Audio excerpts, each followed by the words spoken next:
Hey YouTube, this is Sludgeball. This will be a draft results review.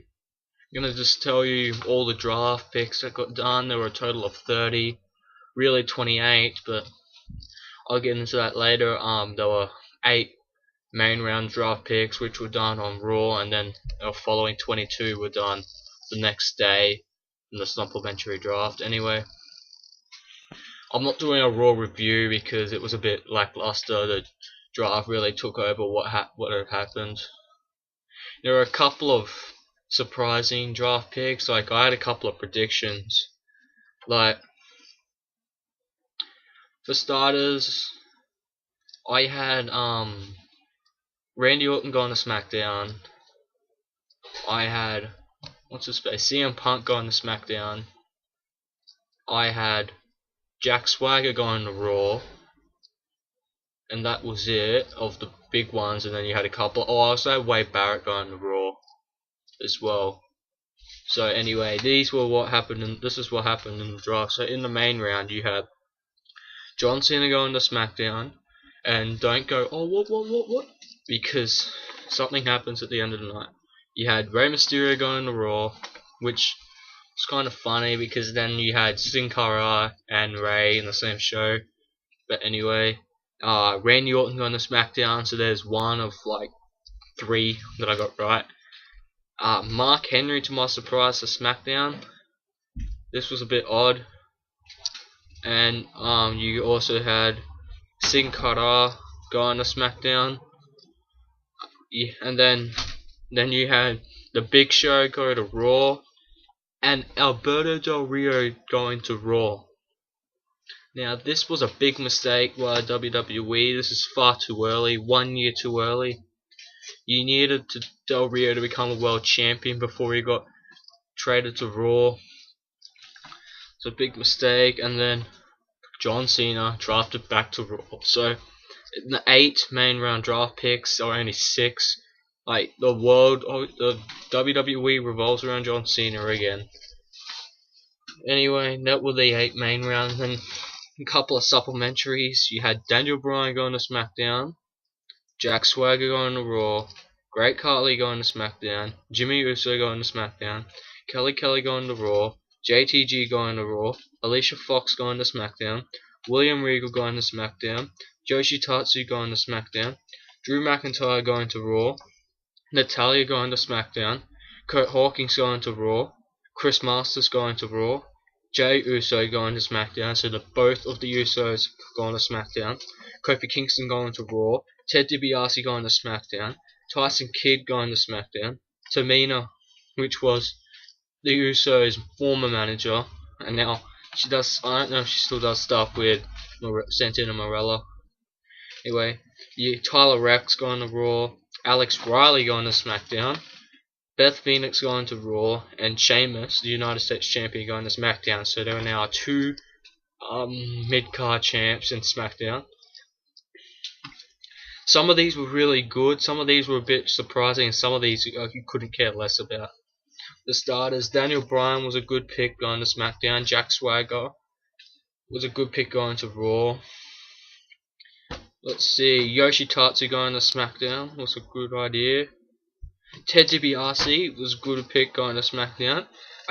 Probably a month ago we had a match on SmackDown with Rey Mysterio, and he had a good match with him.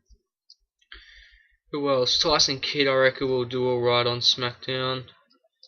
Beth Phoenix going to Raw. The idea of that is with the Awesome Kong promos. I believe maybe Awesome Kong's going to Raw, and hopefully Beth Phoenix and Awesome Kong have some feuds there. And then Sheamus going to SmackDown. To my surprise, I thought if he was going to go, Wade Barrett was going to go to Raw. So now maybe Kofi Kingston brings a mid-card championship to Raw. Maybe the United States stays there, and maybe Sheamus goes straight into the main event scene. Maybe a feud with Christian would be nice. Because now it looks obvious that Christian will win the World Heavyweight Championship unless They'll do something with both World Championships on Raw and both mid-cards on SmackDown, and that's just, it should have happened. So maybe if Christian wins, and maybe there's maybe Chris Jericho, because apparently he's eliminated off Dancing with the Stars. And it's funny because there's a lot of lightweights going to SmackDown now, and maybe there might be a chance that the Cruiserweight Championship will get revived or like back on the WWE roster. And if that were to happen, you got superstars like Yoshitatsu, what's his face, Tyson Kidd, and then you got the main guy, other people, Chavo Guerrero, you've got like even Daniel Bryan. You can throw him in, he can be a good cruiserweight champ.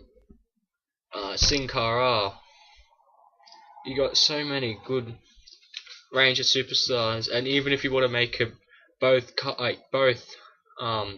shows, then you got Zack Ryder. Oh, the list goes on. Like, you got a lot of lightweights that don't do much, especially Zack Ryder. Like, something should happen with him now. Like, he should get I believe he should get a push. WWE doesn't believe so. Obviously, he doesn't even wrestle on Raw anymore. He has matches on Superstars. He actually does promos on Superstars. That's how talent. Like, he's the only one I've ever seen do promos on Superstars. He's got the mic skills.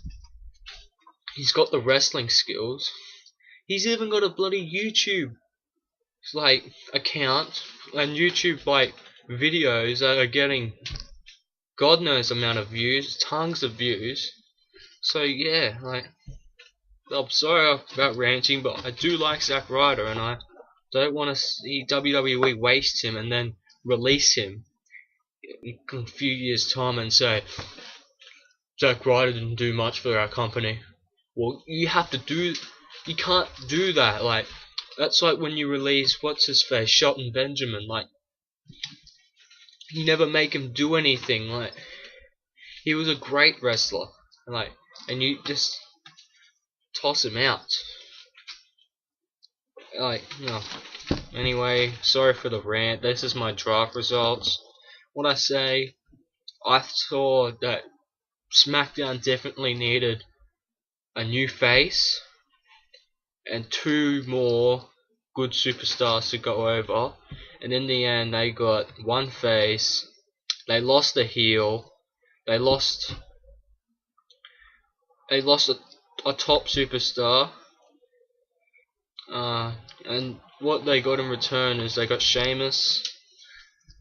So luckily the supplementary draw evened it out a bit, but the main card, like the main round, Raw definitely won. They got the best heel. They got Cena still, and yeah. So once again, SmackDown is a bit light, but SmackDown seems to be the show where they give pushes to the superstars that wouldn't get pushes on Raw. Example, Cody Rhodes. He would never get a push on Raw. So yeah, I'm not gonna blabber on anymore. Anyway, comment on how you think the draft results went. Like, maybe if you have some contradictions, maybe such and such should be on this show, not this show. Subscribe up there. Yeah, see ya.